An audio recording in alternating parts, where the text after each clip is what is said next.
Hello YouTube friends, this is Fossilsaurus, coming at you with something that doesn't look too impressive. It's from a box that I tried to do an unboxing with before, but from somebody that I buy things from the Texas Red Beds, which is a Permian site. I get a lot of Dimetrodon stuff from him, but they're not necessarily very cool looking. It's just they are cool. But I was just unwrapping a couple dozen very unimpressive looking pieces, and it was just so repetitive and it was dragging on, so I decided to just cut that video out.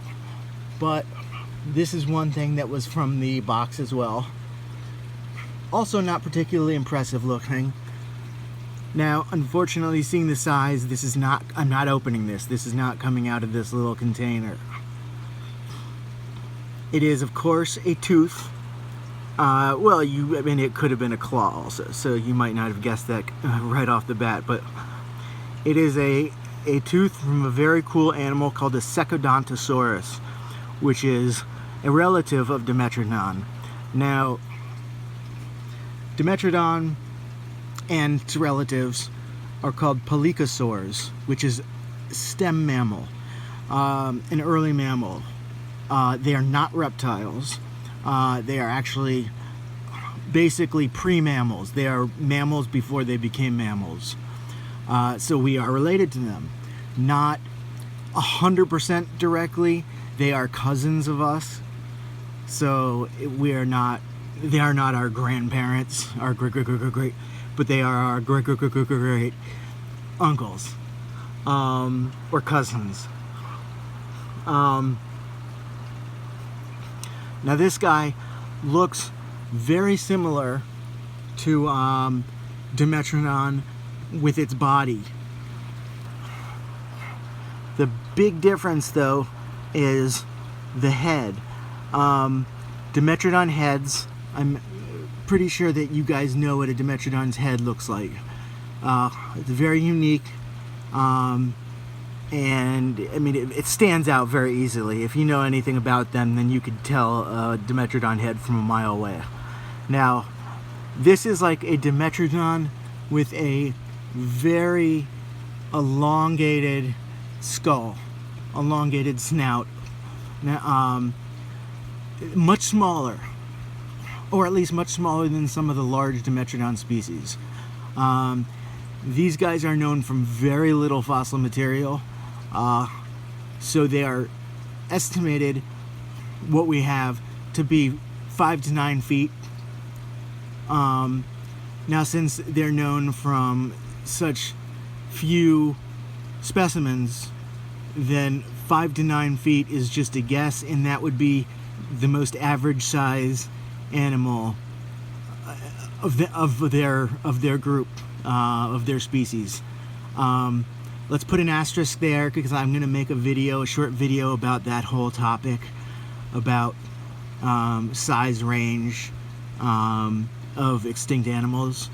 So I tried to make the video earlier today, but it got deleted off my phone, so I will have to remake it. Back to this. I think they are very cool. I mean, I love Dimetrodons, and I love all sailback lizards, really.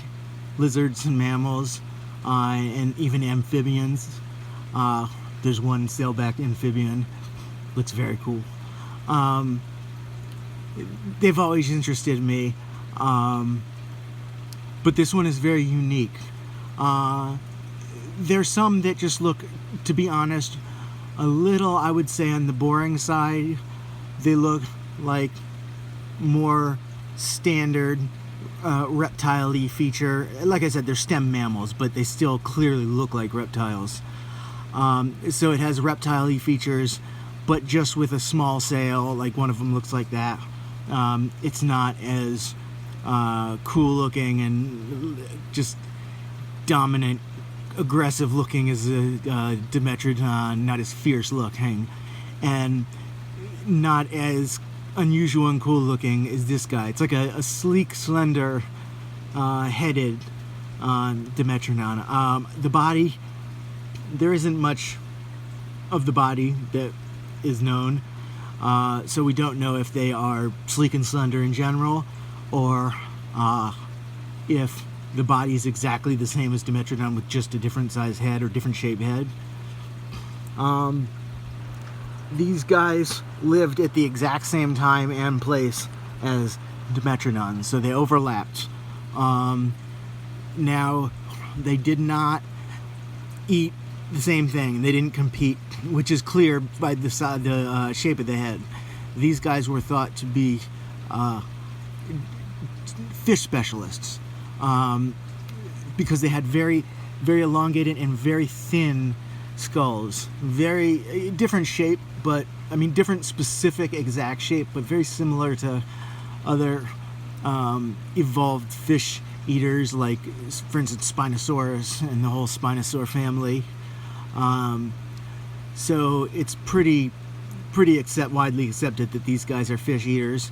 And while we do have proof that the Dimetrodons were fish eaters and amphibian eaters too, and maybe a large part of their diet was amphibians, they also had very easy time with terrestrial animals, even large ones their size. They could take down, but there were plenty of smaller terrestrial animals for them to just gulp down and tear apart and eat in 2 bites or something like that. So these guys didn't have to compete, luckily. Secodontosaurus would probably not have done too well if it had to directly compete with Dimetrodon. Now, unfortunately, there is so little known from these guys, about these guys, that with just a little tooth like this, which I really can't do too much showing off of it. It's awesome, I love it, but it's not visually too amazing. So without having too much more to go on like that, there isn't much more I can say about them, unfortunately. I'm always hoping to hear more about things I love, and these guys are definitely very cool looking, and I love them, and I hope to hear more, and I hope to see and have the opportunity to buy more of them. It's not a particularly cheap thing. This is the only Secodontus fossil I've ever seen in my life, and it wasn't super cheap, but I had to jump on it as soon as I saw it. And even if I see more that aren't super cheap, I will probably have to jump on them also. The problem is, without the teeth, or aside from the teeth, there's really not too many, or the skull, it's not too easy to differentiate from like the Dimetrodons and so on, especially since we don't know exactly what their bodies look like even. But even if we did and they looked very similar to Dimetrodon, it would be very, very hard to differentiate and say, like, oh, this is Secodontosaurus instead of that Dimetrodon. So without skull or teeth in the mix as context, there are probably lots and lots and lots of Dimetrodon bones, both in study and even in the hobby, that are Secodontosaurus and other close relatives. So I may have other Secodontosaurus fossils, other people may, but it's just not something that can be differentiated, unfortunately. So my chances of ever getting anything other than another tooth is very slim. I suppose I could probably find, or a skull piece could probably be potentially differentiated and found, but that would probably be way beyond my means. So well, thank you for watching this. I know it was visually not the most exciting video, but it is a very cool little animal. Well, not compared to Dimetrodon, it's kind of little. You can almost imagine walking them like a dog or something, or I can. I think they're adorable. But I hope you guys will look into them a little bit, because like I said, this is visually not that impressive, but the animal itself is pretty cool. So I'd like you guys to check that out and go away with a better idea of them than just from this video, from this tooth. So thank you for watching. I hope you weren't too bored, and I hope to see you in my next video.